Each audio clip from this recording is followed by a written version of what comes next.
भारत समेत पूरी दुनिया में मौत का तांडव करने वाले कोरोना ने न सिर्फ लाखों लोगों की जानें ली बल्कि असंख्य लोगों को बेरोजगार भी कर दिया। इस महामारी को फैलने से रोकने के लिए सरकार को लॉकडाउन भी लगाना पड़ा, जिसने व्यापारी वर्ग से लेकर मजदूर तक हर व्यक्ति की कमर तोड़ कर रख दी। सुरक्षा के लिहाज से उठाया गया यह कदम गरीब परिवारों के लिए भुखमरी का फैसला बन गया, क्योंकि लॉकडाउन में काम न मिलने की वजह से कई लोग बेरोजगार हो चुके हैं।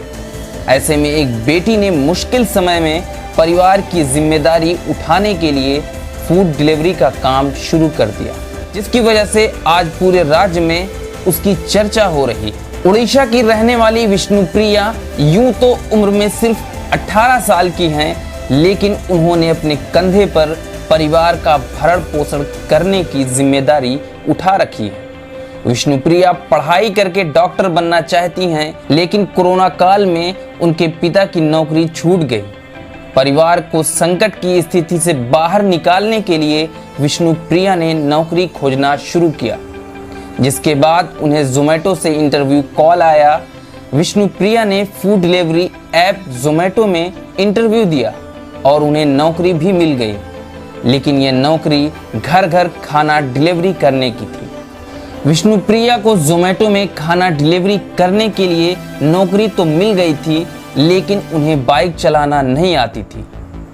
इसके साथ ही इन्हें इस काम की कोई खास जानकारी भी नहीं थी, लेकिन विष्णुप्रिया के हौसले बुलंद थे, लिहाजा उन्होंने जोमेटो के साथ काम करने का मन बना लिया।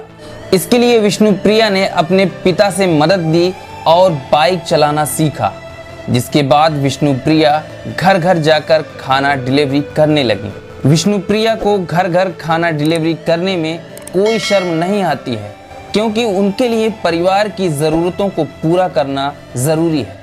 आपको बता दें कि विष्णुप्रिया का कोई भाई नहीं है, जिसकी वजह से वही अपने माता पिता की जिम्मेदारी उठा रही हैं। विष्णुप्रिया फूड डिलीवरी की काम से पहले आसपास के बच्चों को ट्यूशन पढ़ाकर घर का खर्च उठाती थी, लेकिन लॉकडाउन की वजह से बच्चों ने ट्यूशन आना छोड़ दिया, जिसकी वजह से विष्णुप्रिया के पास आमदनी का कोई स्रोत नहीं बचा। इसीलिए उन्हें फूड डिलीवरी की जॉब शुरू करनी पड़ी। विष्णुप्रिया की मां का कहना है कि हमारा कोई बेटा नहीं है, ऐसे में विष्णुप्रिया ही हमारा बेटा है। उसने पिता की नौकरी जाने के बाद परिवार का खर्च उठाया है और हमारा सहारा भी बन रही है। विष्णुप्रिया नौकरी के साथ साथ अपनी पढ़ाई का भी पूरा ध्यान रखती हैं, ताकि आगे चलकर वह डॉक्टर की पढ़ाई पूरी कर सके। इसके साथ ही साथ विष्णुप्रिया ज़रूरत पड़ने पर घर के कामों में भी अपनी मां की मदद करती हैं, क्योंकि वह जानती हैं कि अकेले घर का सारा काम निपटाना बहुत मुश्किल है। विष्णुप्रिया के इसी हौसले की वजह से पूरे उड़ीसा में उनकी चर्चा हो रही है और हर कोई यही कह रहा है कि अगर बेटी हो तो ऐसी।